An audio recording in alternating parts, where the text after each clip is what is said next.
Blog Talk Radio. Hi, thank you for listening to Conservatives Cool Talk Radio. This is your host, Wayne Bradley, and tonight we're doing Fix Michigan Monday, so thank you for listening in. We're going to talk to some candidates this evening about their visions and what they can do to fix Michigan. My first guest will be Congressman Pete Hoekstra, and I'm waiting for his call, and I believe that's him. Hello. Wayne Bradley. Hey, hi, Wayne. Pete Hoekstra. Pete, you're on the air. How you doing, sir? Hey, I'm doing just fine, thank you. Great to be with you. Thank you for calling in, taking time out your busy schedule here. I was just introducing everyone to the show, introducing you to the show and letting people know who my special guest was tonight. So without any further ado, here is Congressman Pete Hoekstra. Welcome, sir. Hey, good to be with you. Thank you. Great. Thanks again for coming on. And I want to, obviously tonight's show is about fixing Michigan. For the people who aren't familiar with you, can you give us a little bit of your background and what made you decide to run for governor for here in the state of Michigan? Sure. I am a graduate of Hope College. I've got my MBA from the University of Michigan. I left the University of Michigan and I got an entry-level position at Herman Miller, the office furniture company over in southwest Michigan. I spent 15 years at Herman Miller. My last job at Herman Miller was as vice president of marketing. In 1992, I ran against a 26-year incumbent congressman. I was outspent 15-1. On primary night, I had about 47% of the vote in a three-way race, and so for all intents and purposes, I became the next congressman from the 2nd District of Michigan. Then, so I've spent 18 years in Congress. I spent time on, primarily working the education issue, working the budget issue, and then the last 9 or 10 years I've been working on national security, and I was chairman of the Intelligence Committee the last time that Republicans were in the majority in the House of Representatives. A year ago in December, my wife and I decided that 18 years in Washington was long enough. It was time to reorientate ourselves, that I never planned on going to Washington, to be my last career. So we made that decision to leave Congress, spent 3, 4, 5 months talking about it and talking about what our next step would be with other people, and folks said, hey, guy with business background, Fortune 500 company, someone who has legislative background, this is the kind of person that we think might be able to help participate in bringing Michigan back. So that's why I ran for Congress, that's why I ran for governor. Right. And over the last few months, you've really shot up the polls. What do you think most of that positive response has been from? Well, I'll tell you, where the positive response comes from, I think I've got a very unique approach to leadership. I think Michigan's going to be a great state. I don't have a 3-point plan to bring Michigan back. I don't have a 10-point plan to bring Michigan back. I don't even have a 92-point plan. I think those thoughts and those plans are way too limited. I've got a 9.5 million point plan for Michigan, which is very straightforward. Give the people of Michigan more freedom to decide their own future. Make Michigan an attractive place to invest capital, to create jobs, and we will be amazed by what 9.5 million people with newfound freedoms from government bureaucracy, government taxes, and a government that's bigger than what we can afford, we will be amazed by what they can do to bring Michigan back. I agree. What do you think? We have a very strong GOP field this time around. What do you think separates you from the other candidates? Well, I think a couple of things. I think, number one, my approach to leadership. I came out of a company that very much valued participative management. The theory at Herman Miller was, the leaders set the vision, they hire great people, then they get out of the way. That's exactly what I was just talking about doing for the state of Michigan. Get government out of the way. Michigan's future doesn't begin in Washington. It doesn't begin in Lansing. It doesn't begin with a new governor. It begins by empowering the people of Michigan. I think that's number one. The second thing is, I've got kind of a unique background. I've got the legislative experience. Right. I know how a legislative body works, how you pull the levers to get things done. and I've got the MBA and 15 years experience in the private sector, so that I can bring, business principles and business practices to government, but recognize that government does work different than the private sector. Right. What can we do to make Michigan a better place to do business? What would make it more enticing to bring more businesses here? What can we do? Well, I'll tell you, I go across the state. I'm doing 100 different jobs across the state so far. I'm at 43 different jobs, and every time I do a different job, I talk to the owners and the employees there, and they're telling me what the barriers are that the state has put in place to growing their businesses or getting a return on their capital. We need to get rid of the Michigan business tax. We need to reform our tax structure. We got to downsize government. All of these businesses, I go to businesses that have shrunk their business by 30, 40%. They've reduced their number of employees. They've been hard hit. They've had to reduce the pay and compensation. And they're saying, why isn't the state, why isn't the state doing some of these same types of things? Right. So we've got to downsize government. And then I think the thing that is the easiest thing to do, meaning you don't have to get the legislature to approve it. What you need to do is you got to reform the bureaucracy. And then, it's not about hammering state employees. We got to change our attitude. When we went through tough times at Herman Miller, right, we didn't go out and beat up on our employees. What we do is say, hey, you got to share the pain that our customers are feeling right now, that our shareholders are feeling right now. There's no bonuses. You may have to take a pay cut. But then what we do is say, now be part of the solution. How can we make the company more effective, more efficient? How can we serve our customers better? And, if we can get the company turned around, the pay comes back and the bonuses come back, and that's what we've got to do with state employees.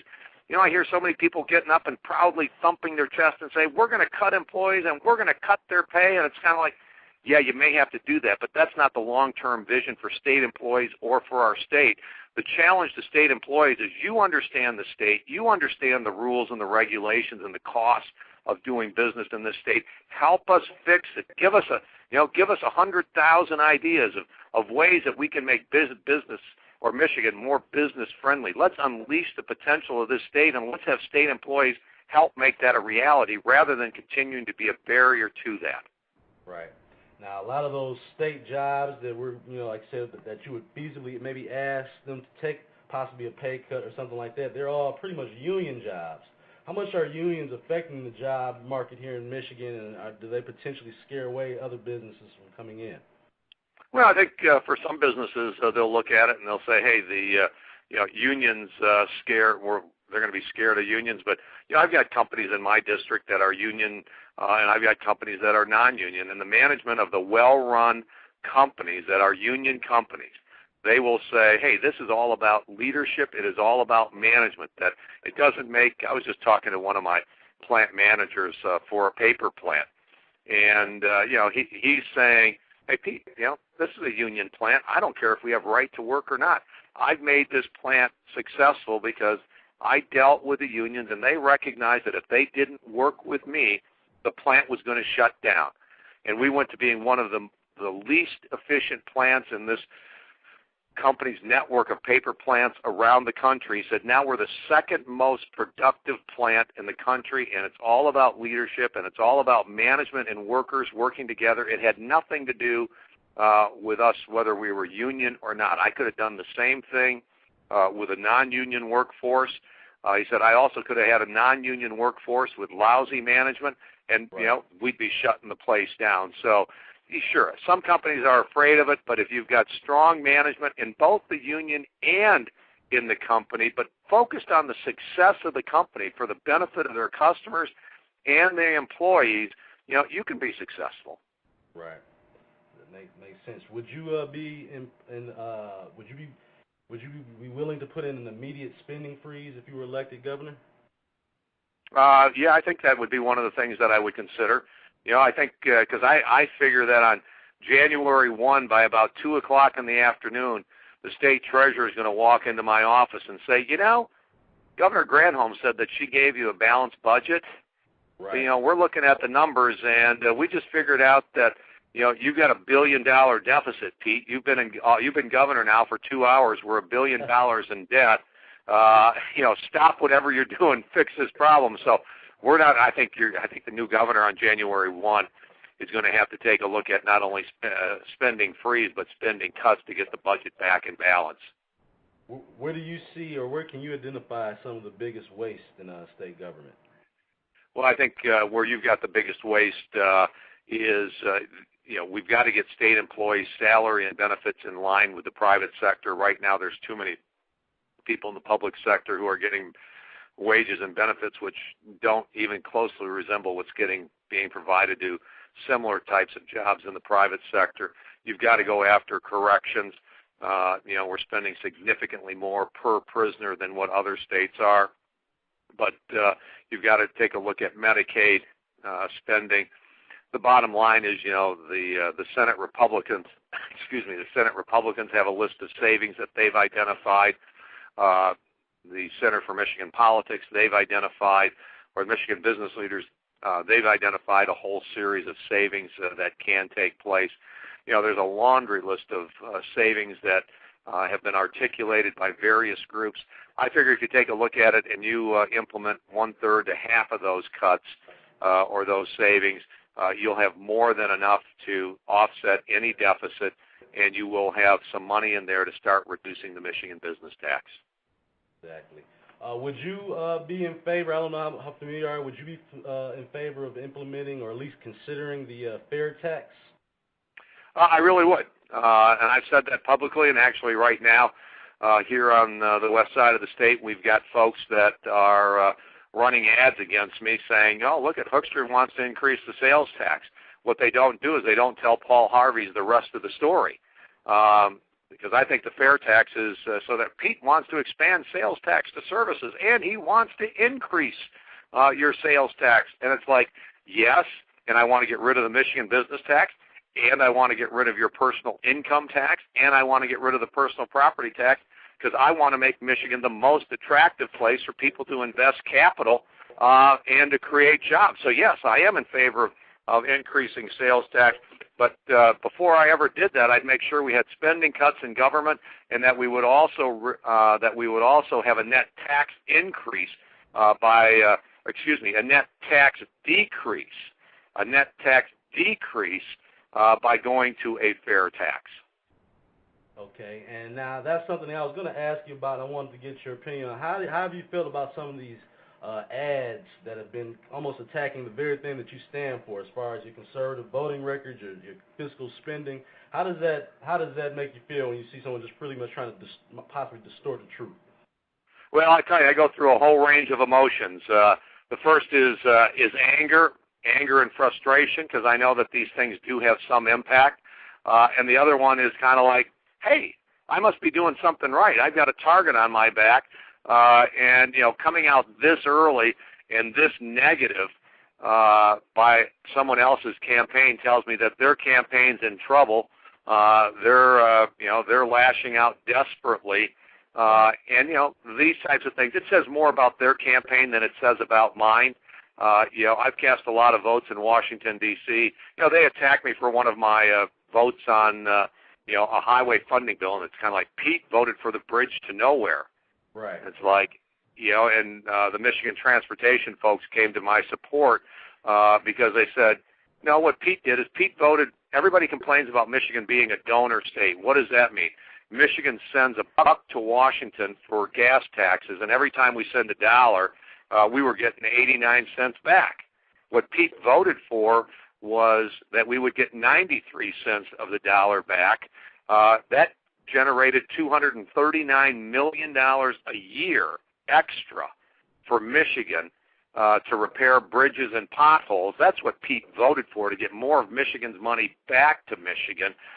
Everybody in Michigan was in favor of that. So, why would he be criticized for that? Right, and didn't the state transportation group ask him to actually nix that campaign ad? They did. They said nix that campaign ad, because it was really, number one, it's a distortion of what happened. Later on, Pete actually voted to, when given the opportunity to specifically vote on the bridge to nowhere, then he took the opportunity to get rid of it. And the bill that Pete voted for, everyone in Michigan was in favor of it, and Mr. Attorney General, we can't quite figure out why you want to distort Pete's record. But, like I said, it says more about my opponent than what I do. Hey, they're lagging in the polls. We're leading in the polls. The political sages would say, attack Hoekstra. I'll tell you, we've gotten a lot of feedback on this ad. Michigan's people right now are looking for solutions. Right. They're not looking for negative campaigning. They're looking for a change in attitude in Lansing. They're not looking for Wayne State or Wayne County. They're not looking for Wayne County politics one more time in Lansing that just says, we're going to beat your head, and we don't care if we get anything done, but we're going to make our point. They want Michigan's people. There's a lot of people that are hurting. They want solutions. They don't want this same old stuff. I agree. I definitely agree. Well, how do you? I have a couple more questions here. How do you feel about the smoking ban that was placed here in Michigan? Man, I think personally, I think that I would not have put a lot of time and energy behind. I wouldn't have put any energy behind that effort if state legislature wants to move in that direction. We've got bigger problems. This should be one that is left up to individual restaurants. This is something that should be left up to individual patrons. I mean, this thing has gone so far that, you go to, I've gone to a couple of restaurants and talked to some restaurant owners who said, Pete, we used to have a private room downstairs, and we'd have cigar night. It had its own ventilation system. It wasn't at all connected to any part of the restaurant. Can't do that anymore. I'm losing, the 15, 20 guys that would come down there and have dinner, and every Wednesday night can't do it anymore. And it's just kind of it's too bad. It's just more government involvement than necessary. That's what it seems. Yeah, this is one again where it's like give people at least some freedom here. That if someone wants to have a cigar night in a private room, let them do it. And if someone wants to go to it, let them go. If they don't want to go to it, then they don't have to be there.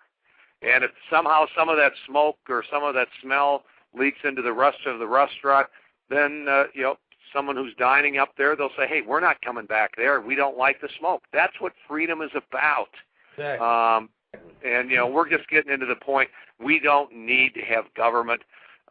We don't need to hire someone else now to write the rules and the regulations and someone else to enforce this. It all costs money. None of this comes free. Exactly. Would you commit to putting transparency by putting the entire state budget online?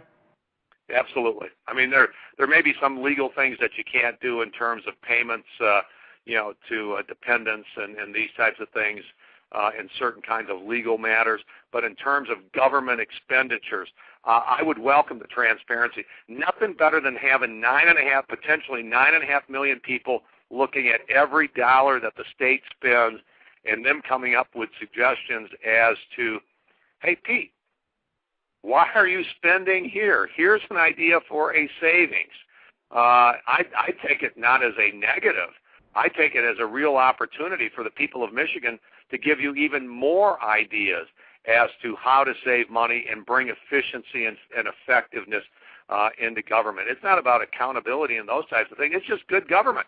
At Herman Miller, we did it all the time. We had a big suggestion program, and when employees or others came up, even customers came up with suggestions for us to save money, we would a certain percentage of the money that was saved would be shared with our shared with our employees in a bonus plan. You come up with the ways to make the government or our company or the government more effective, more efficient. You get to share in some of the rewards. It's a great idea. Right. Exactly. Something else I know that you've been a champion of is education. And considering what we have going on in Michigan, in particular in the Detroit area, would you be in favor of raising the caps on charter schools?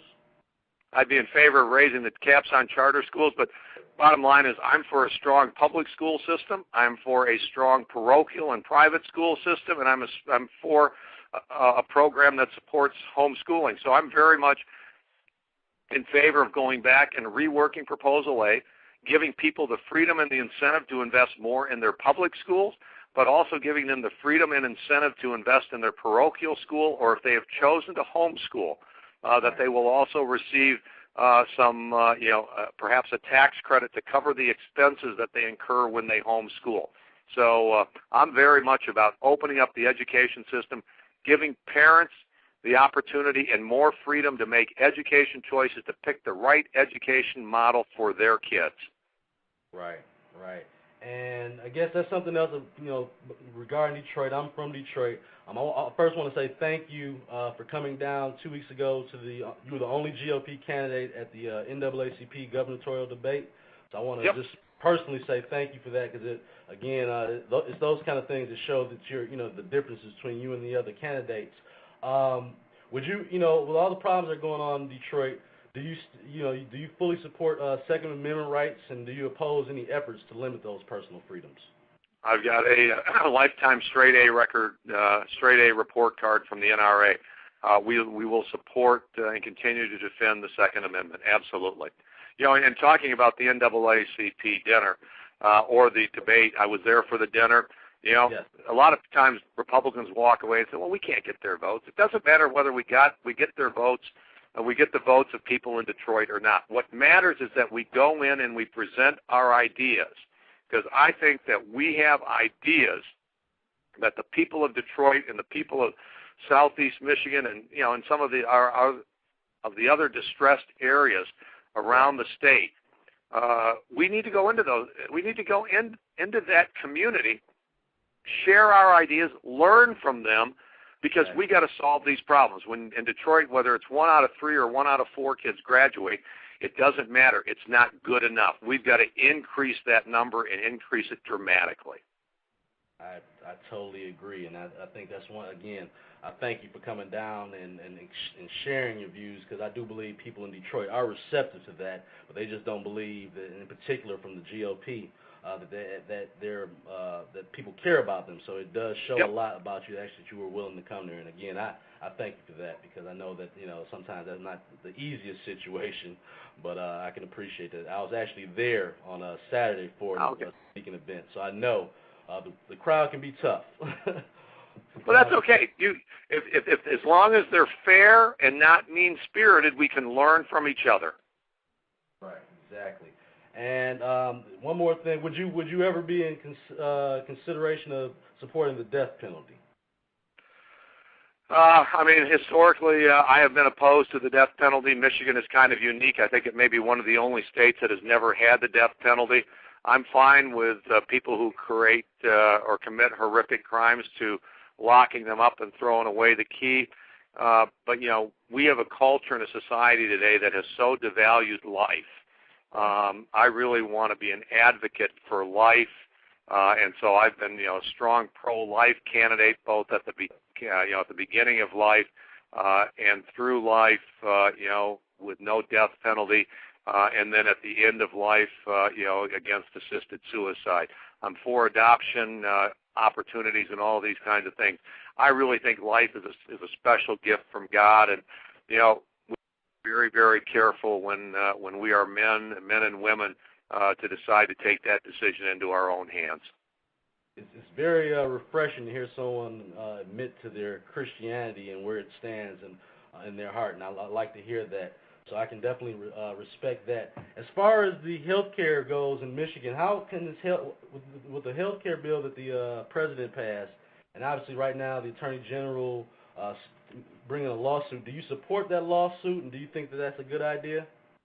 Yeah, absolutely. I mean, I'm not going to get into petty politics just because it's one of my primary opponents has taken a position and saying, well, I got to inherently disagree. No, I think filing the lawsuits, I think, is a good idea. I think that the likelihood that it will pass is small. I don't think it will pass, through the courts. But I think keeping this thing at the forefront in the political debate is absolutely essential. The bill that we passed in Washington is terrible. We need to try to do everything that we can do to slow down its implementation so that ultimately with a new president we can repeal that health care bill. And how does that bill adversely affect Michigan? Well, it takes, again, what it does, it adversely affects Michigan like it does every other state. It takes away your and my freedom to have control over our own health care, our own health insurance decisions, and those kinds of things. it saddles Michigan with a bunch of new unfunded mandates saying, you as a state shall, will, must do these types of things. And as we go forward, it's kind of like the state doesn't have the money. If the government tells us to do certain things, then the federal government should put the money up to, enable us to pay for it. But it's got a tremendous number of mandates in it. They need to go. How did it feel getting the endorsement from Mitt Romney? Oh, I thought it was great. Not only have we been endorsed by Mitt Romney, we've been endorsed by Rick Santorum, by David Barton, and we're having a great lineup of people who look at my track record. They look at the vision that we have for Michigan, how we want to empower the people of Michigan, give them the freedom back, and that's how we're going to bring Michigan back. And so we're getting a great group of people from grassroots all the way to the next president of the United States endorsing our campaign. We're excited about it. There you go. Same thing I said. Yeah. I like that. I like that. Well, I appreciate you for coming on the show tonight. Can you give everyone that's listening your website address so they can go on there and obviously volunteer and help you win the state of Michigan? Yeah, Hoekstra for Governor, Hoekstra, Hoekstra for Governor, and they will get there. Excellent. Any final words for anyone listening so they can understand the person that they're, if you're going to be the next governor, what you can promise them and what changes will be made? What I can promise them is that we're going to work hard to provide them with the opportunity to bring Michigan back. They are going to be the catalyst that will bring Michigan back. This is one where get ready to take the risk, to take the plunge. You will be given the freedom and the opportunity to invest and create and make a better Michigan because I'm going to get government out of the way. Amen to that. Well, Pete, thank you so much for coming on the show. Hey, great. Thank you for the invite. I really enjoyed it. All right, and we'll continue following you on the trail. Good luck, sir. All right, you bet. Hey, goodbye. Good night.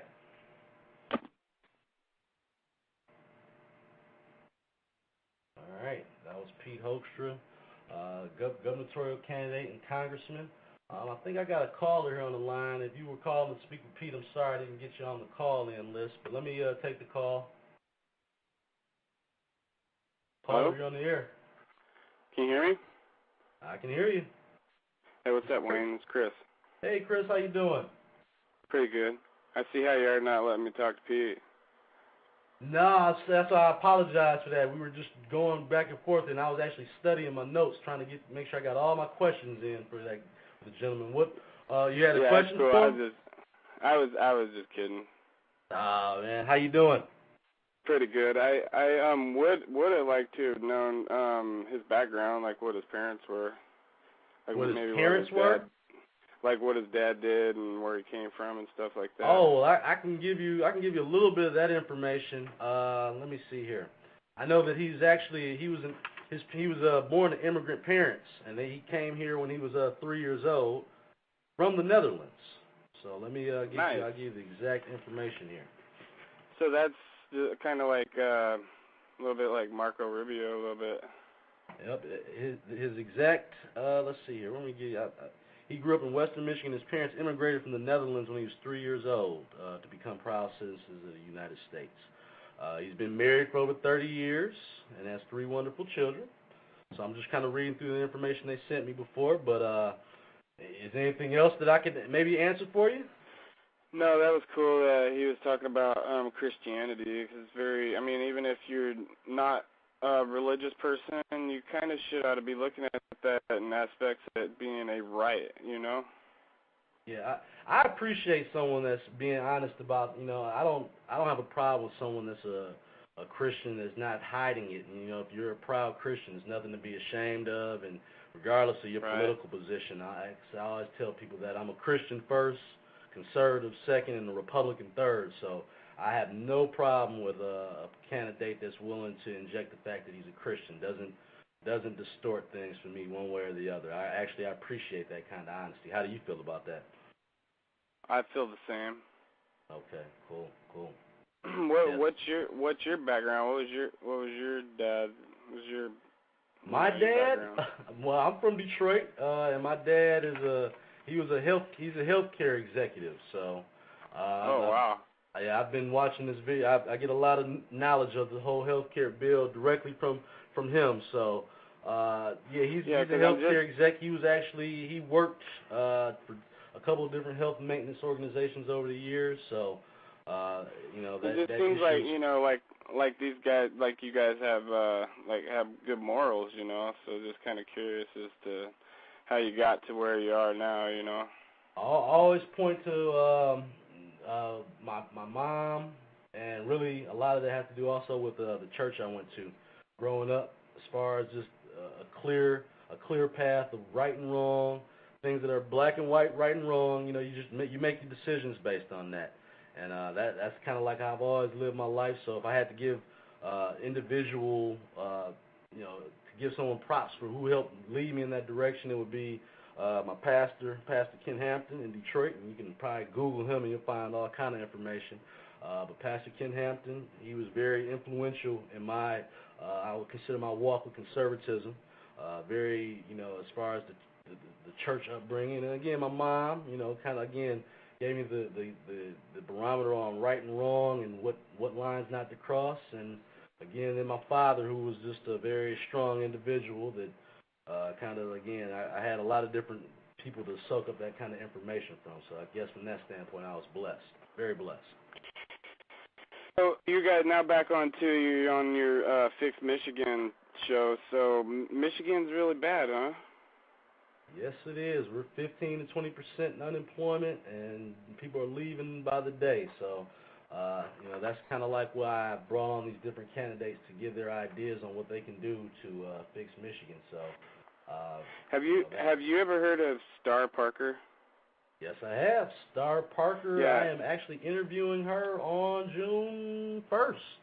Yes, I am. June I met 1st. her down at CPAC, and she was supposed to be on the show a couple of weeks ago, but she had a scheduling conflict. So that's my sister's birthday. In 2 weeks. That's my sister's birthday.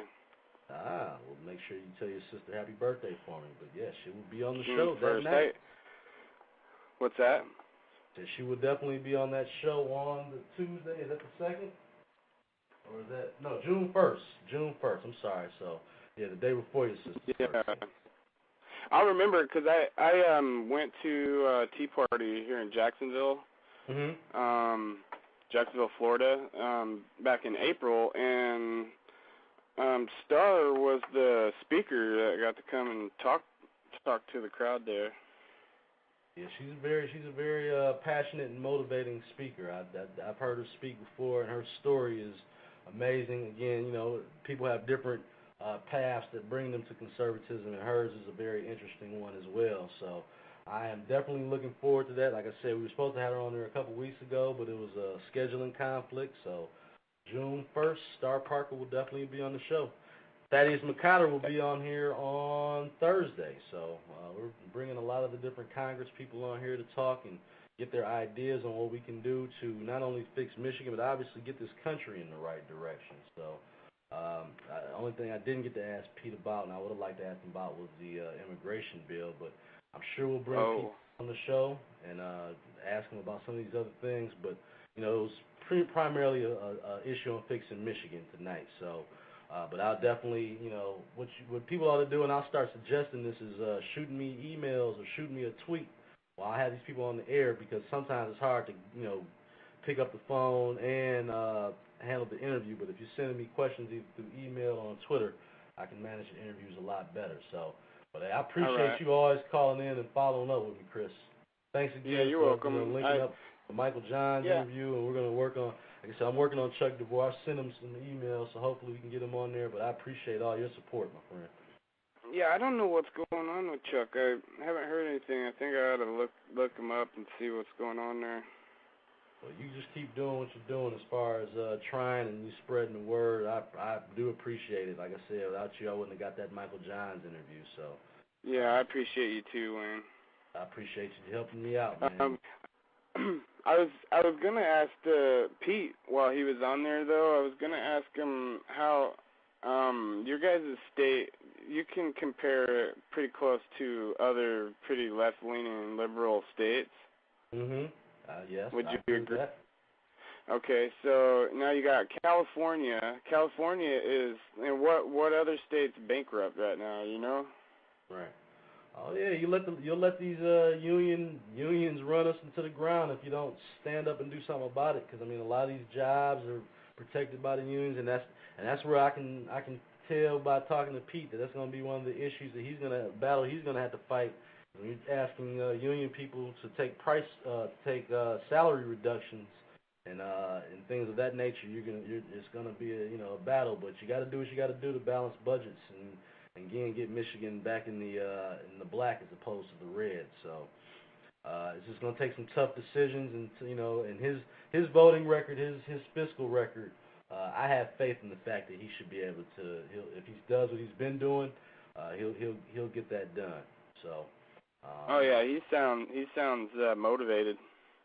Oh yeah, I mean, like I said, if you're listening, and like I said, you Chris too, go to Google and Google Pete Hoekstra. He has been a defender of the American people. He's been on the committees for defense and terrorists. And he is one of the true leaders out here that are fighting for the American people. So I mean, he has a 97% rating with the NRA, with tax reform. I mean, the taxpayer superheroes. He's a hero of the taxpayers by Americans for tax reform. He has a 91% lifetime rating from the American Conservative Union.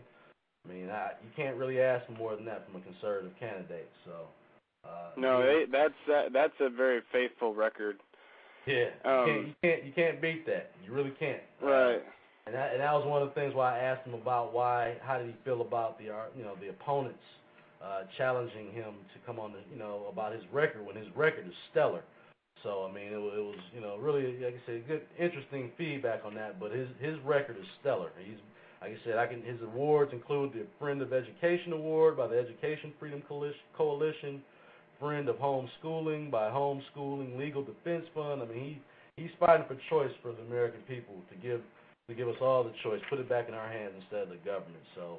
That's what we all really, really need, and I don't understand how people are so led away from that. And I think that it's partly what you would say, kind of like scare tactics in politics. You know, like you're going to scare this person. Both sides do that for whatever cause they're championing. The way they can get people to feel passionate about it is to scare scare people who might disagree or scare the opposing views. So I mean. That's kind of like that's politics as usual from both sides on that.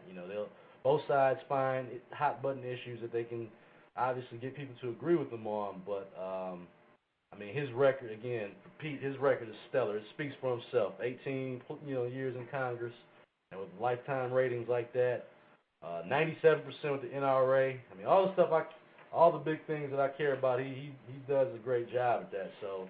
That's faith. The Family Freedom Award. He has a 97% lifetime rating with the Family Research Council.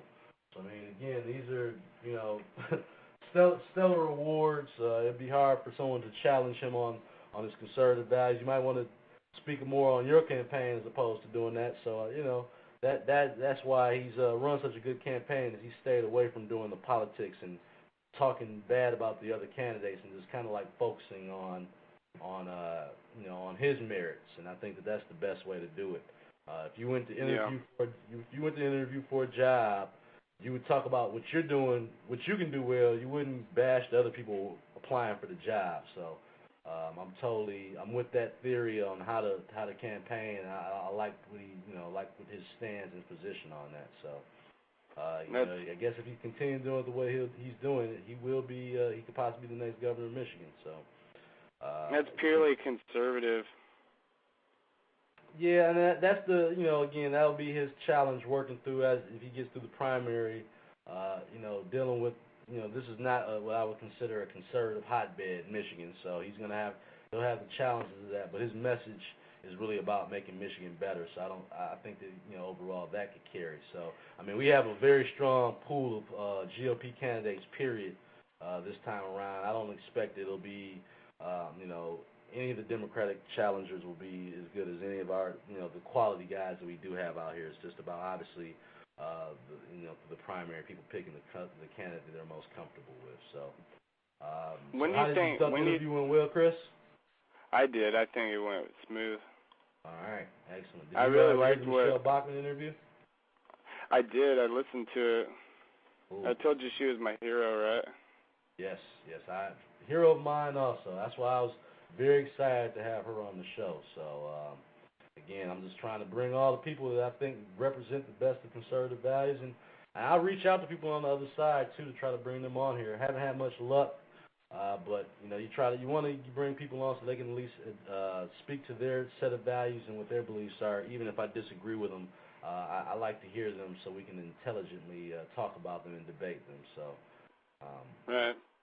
Well, see, the funny thing is Michelle Bachmann, my favorite politician. After I heard her on the floor talking about our gun rights.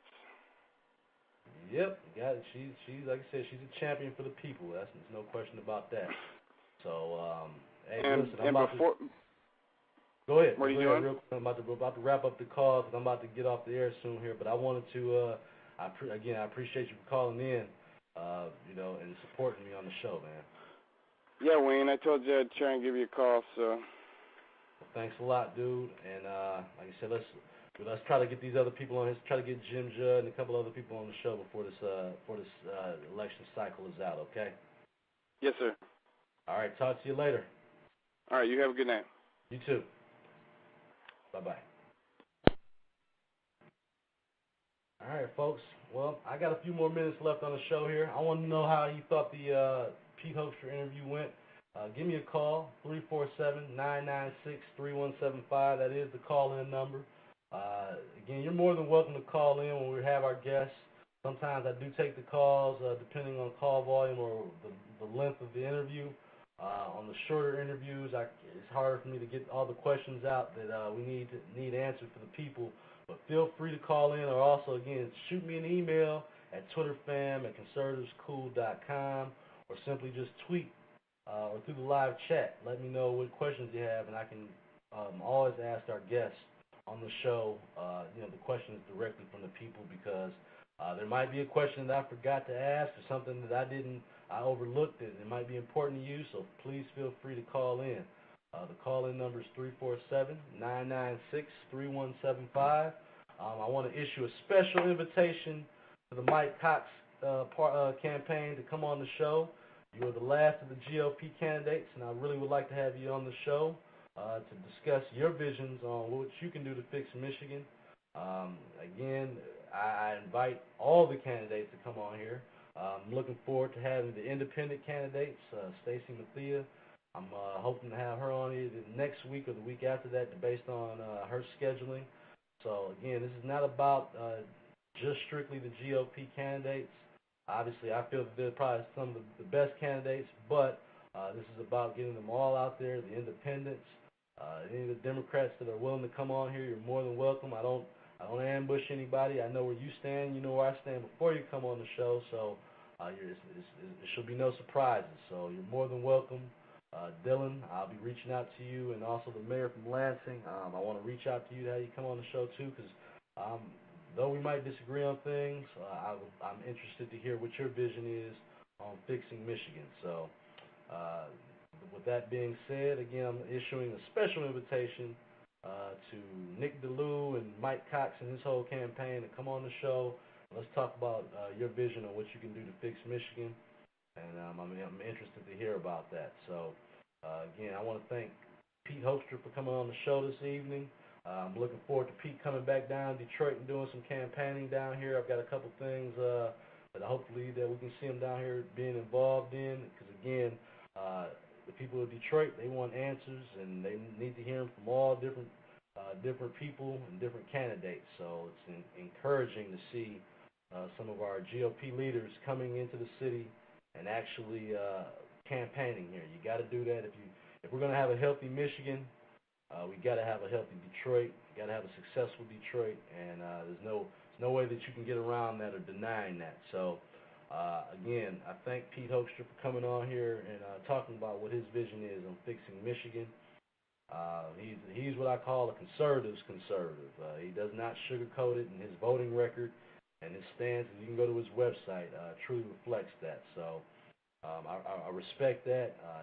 He's not hiding anything. He's giving you the straight answers, and I truly appreciate that. So thanks again, Pete, for coming on the show. Hoekstra for Governor is the website. Please check that out. If you look interested in volunteering or hosting or doing anything to help them out, I encourage you to check out the website. After tonight's show, in a couple weeks, I'm gonna post all the interviews I did with all the candidates for almost like a battle royal, the GOP, so you can hear everyone in one night, kind of get an idea who you think might be your best candidate, or who you feel is the best person to fix Michigan. And that's the way I want to present it to you. So, and over the next couple weeks, hopefully I'll be able to post all the interviews at one time in one evening, so you can really hear everyone's vision. Again, I ask some of the same questions, and I purposely do that, so no one can say that I threw a hardball question at them and didn't throw it at the next person. I ask generally a lot of the same questions on what their visions are to fix Michigan. So. Looking forward to that. We got a lot of interesting races coming up. We got a Secretary of State race coming up, and I'm going to be reaching out to Ruth Johnson to come on the show, and Jocelyn Benson, who's the Democratic candidate for Secretary of State. I'd like to have her come on the show too and explain her vision on what she can do to fix Michigan. And I'll be reaching out to the other Michigan GOP candidates for Secretary of State also to bring you on here so we can all talk about your vision and what we can do to fix Michigan. So give me a call. Only got a few minutes left here on the show, 347-996-3175. I'm encouraging people to call in because, again, this is strictly for the people of Michigan, to fix Michigan and what we can do to put Michigan in a better place. So your suggestions, your comments are more than welcome. And I look forward to hearing from you. So I got a few minutes left here. If you have any feelings or how you feel about that interview, give me a call, 347-996-3175. I want to hear from all the Pete Hoekstra supporters or any other supporters, and let me know why you think your guy is the best candidate to fix Michigan. So give me a call, 347-996-3175. I got a good kick out of Pete talking a little smack about the next president, Mitt Romney, giving him an endorsement. It could happen, folks. So it was good hearing that tonight. Give me a call, 347-996-3175. In 2 weeks, on May 28th, I will be broadcasting live from the Michigan Republic Hispanic Assembly Awards Dinner. So I'm looking forward to that. It's going to be a lot of great people at that event, and I'm going to be, like I said, I'll be hosting a show live from there that evening. So I'm really looking forward to that.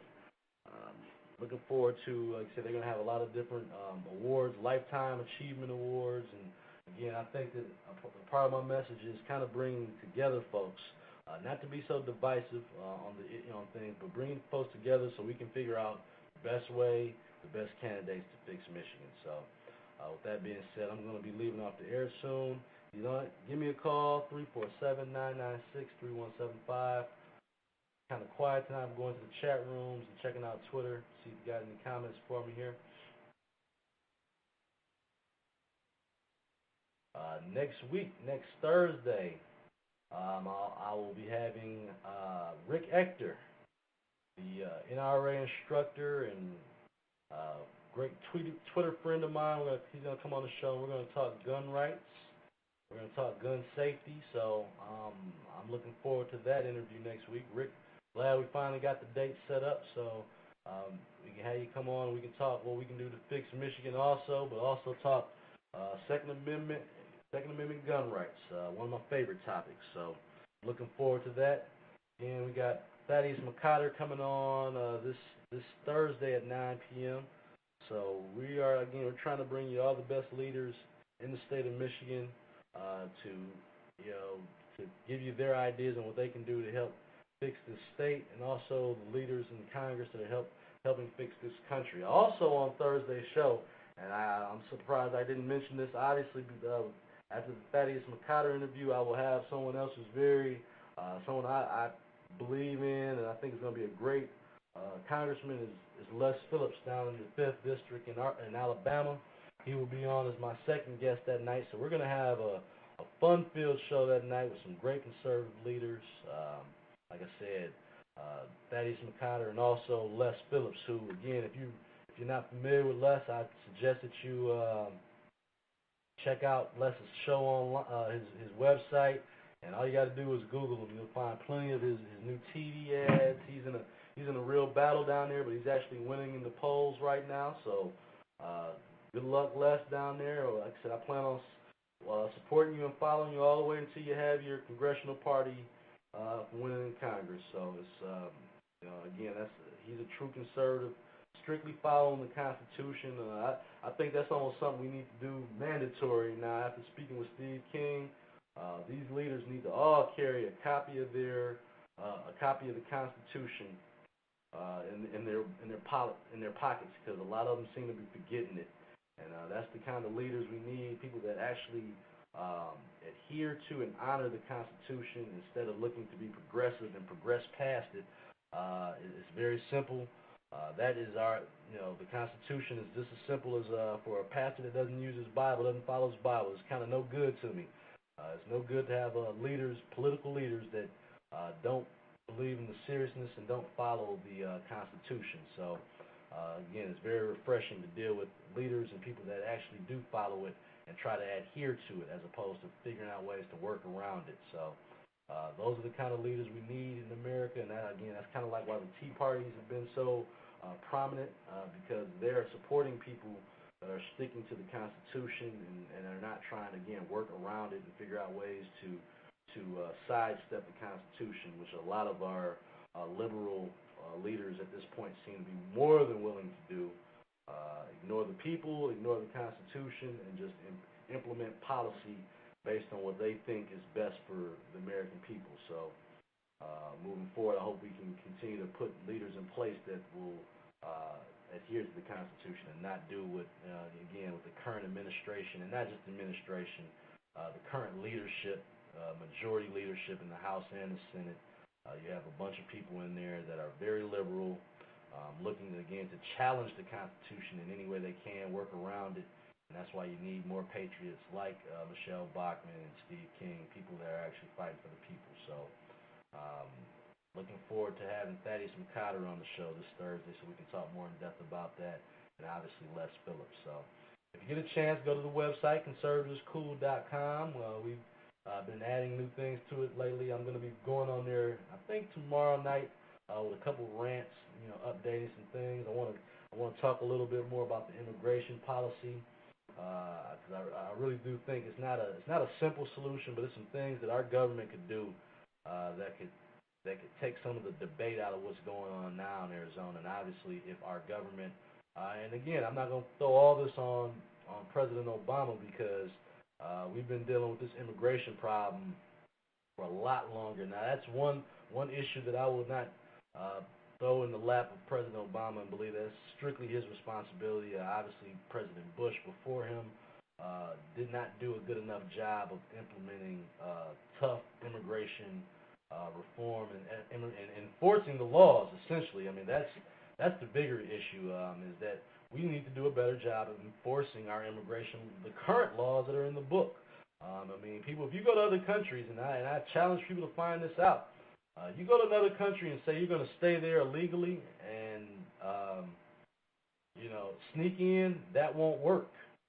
We're one of the few countries that works because of our open door policies and lack of security at the borders.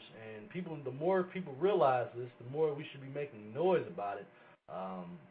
Illegal immigrants affect everyone in one way, shape, or form, whether it be the cost of health care, the lack of jobs that we're suffering from right now. Again, you don't want it to make it a divisive issue, but you have people of Latino descent that are waiting and doing it the right way, that are offended, just as offended as anyone else, when you have people coming across the border legally, and now looking for, essentially looking for amnesty. And I don't support that. I think there's some ways that obviously you can craft that up to make it work better, but it starts with going after the people that are making this such a profitable thing to do, and that's some of these businesses. If businesses want to hire illegal workers, then they should pay for it, because again, this is affecting every part of society. So I think it's very important that we take a very close look at how we're dealing with that situation, and I plan on talking a little bit more about that in the coming days.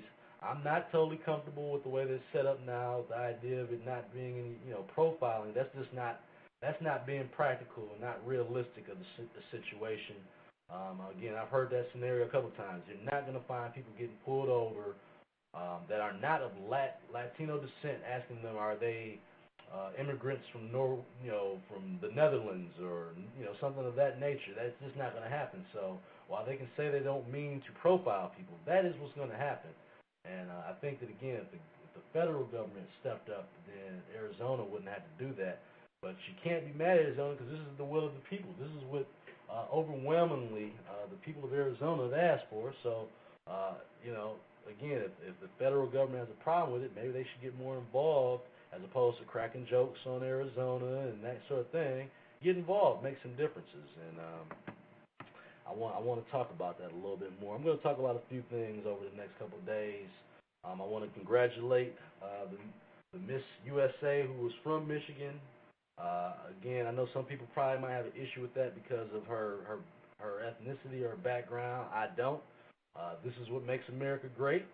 Again, you can have someone from, and I believe she was from Lebanon. And again, I want people to understand that that is not the same as Islamic terrorists. You got a difference between that and again, congratulate this young lady. She's a proud American, just like me and you. And she won the award fair and square. Now, and again, I was speaking with a good friend of mine earlier today. Take for the ideas of the people over in the Middle East. They're not proud of her. They are offended by her. They are not happy with that. And they will point to Western culture and show that this is why they have these problems here in America. So understand that that she has it rough from both sides, because there are people that are not gonna like her for that. And from her from where she's from, from the people in the Middle East, they're going to have an issue with that. So, again, I want to congratulate her, and again, I want to send special prayers for the people in Detroit. A young girl, 7 years old, lost her life mistakenly in a raid yesterday, and again, there's been a lot of uproar over the police and this whole situation. I cannot believe, again, the mistakes happen in the heat of battle and police raids, and I'm not, again, I think that you have to let time go along and see what happened before people start passing judgment on those police officers. Being a police officer in Detroit is probably one of the hardest jobs you can have in the country, so take that into consideration and take that into account. Obviously, I have a 6-year-old daughter myself. The losses for that family must be devastating. So, again, pray for that family, and my condolences go out to young Ayana. And, again, I hope that, justice is served and they do the right way. But, again, pray for her family. That's the most important thing right now. It's not about whose fault it was. That father who he said he had one daughter, he had lost a daughter, and there's nothing, no financial gain or no legal system that's going to fix that. So, pray for that family, and hopefully, like you said, things will be worked out the way they need to be. But let's not play the blame game, and right now support that family and in their time. We're closing out here for the last. We got 1 more minute left on the show. Again, I want to tell people to check out the website conservativescool.com. I want to, on a more personal note, I've been to 2 funerals in the last 3 days. I want to tell everybody out there, if you have loved ones, make sure you tell them that you love them, because this tomorrow is not promised, and don't take anything for granted as far as that goes. And again, pray for this country, pray for all our leaders to get things right around here. The only person at the end of the day that can really lead, even our leaders, is God. So I encourage that. Don't make everything personal, folks. Pray for these people that they're going to get things right. I want to thank you for listening in tonight on Fix Michigan Mondays. Thank Pete Hoekstra for coming on, and thank everybody for listening tonight. Check out the website, conservativescool.com. Thank you. God bless, and good night.